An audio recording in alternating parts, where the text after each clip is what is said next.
Hello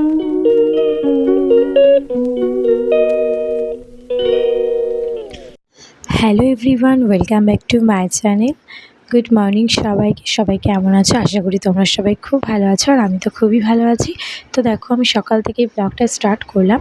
আর আজ সকালে দেখো একটু গোলা রুটি করছি, কারণ আমার মেয়ের অর্ডার যে একটু গোলা রুটি খাবে। তো মেয়ে যখন অর্ডার করেছে, তো আমাকে তো গোলা রুটি বানাতেই হবে। তো সেই জন্য দেখো আমি 2-3টে গোলা রুটি করে নিয়েছি। একটা ওকে দিয়েছি, একটা আমি খেয়েছি, আর একটা দেখো আমার ঠাকুমা শাশুড়ির জন্য রেখে দিয়েছি। আর তারপরে দেখো আমি রান্না করতে চলে এসেছি। এদিকে দেখো আজকে পুরোটাই নিরামিষ হবে।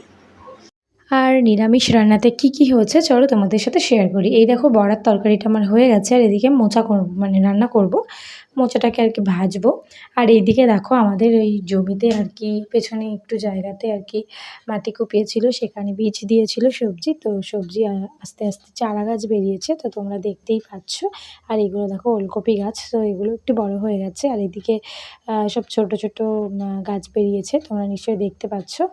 শীতকালে প্রত্যেক বছরই আমাদের বাড়িতে করা হয় পালং শাক, তারপরে টমেটো, আরও অনেক কিছু দেয়। তো এবার কি দিয়েছে আমি অতটা ঠিক জানি না। ধনেপাতাও হয়। তো এগুলো তো অবশ্যই দিয়েছে, আর কি দিয়েছে সেটা আমি জানি না। তো হলে তোমাদের সাথে শেয়ার করব। আর তোমরা একটু ভিডিওতে লাইক কমেন্ট করে দিও। আর তোমরা বাড়িতে কে এরকম সবজি চাষ করো তো আমাকে একটু জানিও। আর এদিকে দেখো কচু গাছও আছে আমাদের এদিকে। এই কচু তুলে আমি বাটা করি, তো কচু বাটা খেতে কিন্তু খুব ভালো লাগে। আর এদিকে দেখো আমার মোচাটা কমপ্লিট হয়ে গেছে। মোচাটা আর কি বসিয়ে রেখেই আর কি আমি এদিকে তোমাদেরকে দেখাতে গেছিলাম ওটা।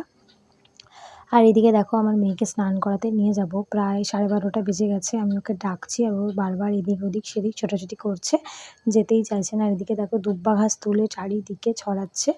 আমি বললাম এরকম করিস না, রাস্তাটা নোংরা হচ্ছে। তো আমাকে কোনো কথা না শুনে ও ওইটাই করে যাচ্ছিলো। তারপরে আমি ধরে বেঁধে নিয়ে এসে তো স্নান করিয়ে দিলাম। তারপরে দেখো প্রতিদিনের যেটা কাজ, স্নান করে তুলসীর কাছে জল দেওয়া, তো ও সেটাই করছে। আর এবার আমি ওকে খাইয়ে দেবো, খাইয়ে আর কি দুজনেই ঘুমিয়ে পড়বো। মানে ও খেয়ে নেবে আর আমিও খেয়ে নেবো, খেয়ে নিয়ে আর কি ঘুমিয়ে পড়বো। আর দেখো পুজো দেওয়া হয়ে গেছে, এবার ও ঘরে গিয়ে আর কি প্রণাম করবে। তারপরে আর কি আমরা যাবো, গিয়ে আর কি খেয়ে নেবো। আর এটা আমার মেয়ের প্রত্যেক দিনের রুটিন। ও স্নান করে আর কি তুলসী গাছে জল দেবে, আর এদিকে দেখো ঘরে এসে আর কি প্রণাম করবে, তারপরে আর কি খেতে যায়। বাচ্চারা এভাবে করলে ভালো লাগে দেখতে। বড়রা যেভাবে করবে বাচ্চারা তো সেভাবে করবে, বলো? তো যাই হোক, চলো এবার আমরা খেয়ে নিই। তো দেখো খেয়ে দিয়ে নিয়ে আমি সন্ধ্যাবেলা আবার ভিডিওটা স্টার্ট করেছি তোমাদের সঙ্গে। আর এদিকে দেখো আমি সন্ধ্যা দিচ্ছি। তো সন্ধ্যা দিচ্ছি, আর কেমন করে কি করছি না করছি তোমাদের সাথে একটু শেয়ার করবো। চলো তোমরা দেখতে থাকো আর সঙ্গে থাকো। হরে রাম হরে রাম, রাম রাম হরে হরে। তো দেখো আমি প্রদীপ দিয়ে ফার্স্টে আরতি করছি। আর যদি আমার কোনো ভুল ত্রুটি হয় তো প্লিজ আমাকে একটু মার্জনা করে দিও তোমরা, কারণ এখানে অনেকেই আছে যারা অনেক কিছু জানে, আবার অনেকেই আছে যারা অনেক কিছু জানে না। তো আমি আর কি সব কিছু শেখার চেষ্টা করছি। তো আমি দেখো তারপরে আর কি আমি পাখা দিয়ে আর কি আরতি করছি। তো তোমরা দেখতে থাকো আর সঙ্গে থাকো।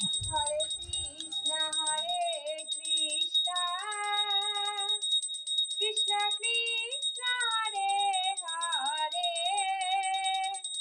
হরে রাম রাম রাম হরে হরে, হরে কৃষ্ণ আর সবার লাস্টে আমি ধূপ দিয়ে করি আরতিটা। তো যাই হোক, এবার আর কি আমি আরতি করব। তো ধূপ দিয়ে আমার আরতি হয়ে গেছে।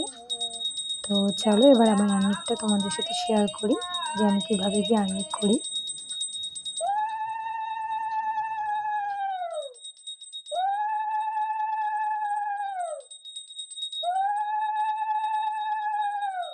হরে কৃষ্ণ কৃষ্ণ কৃষ্ণ হরে হরে, হরে